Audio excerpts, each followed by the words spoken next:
Гомелі крочыць вясна.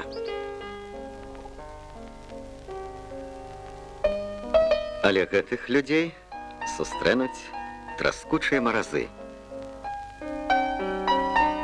Хлопцы з Гомеля, Рэчыцы, Светлагорска бураць на славутай цюменскай зямлі нафтавыя свідравіны.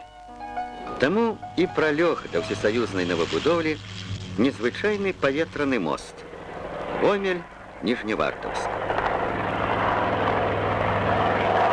Кожная змена нафтавікоў 15 сутак напружанай працы.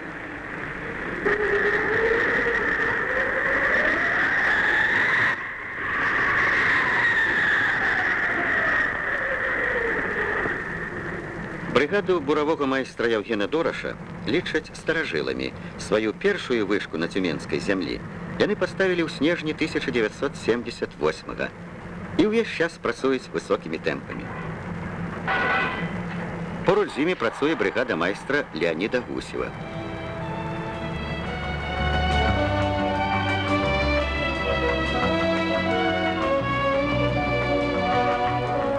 У гонар 110-й гадавіны з дня нараджэння Владзіміра Іліча Леніна паміж брыгадамі Дораша і Гусева заключаны дагавор аб сацыялістычным спаборніцтве. Днём і ноччу нясуць ударную ленінскую вахту у заходняй Сібіры нашы землякі, беларускія нафтавікі.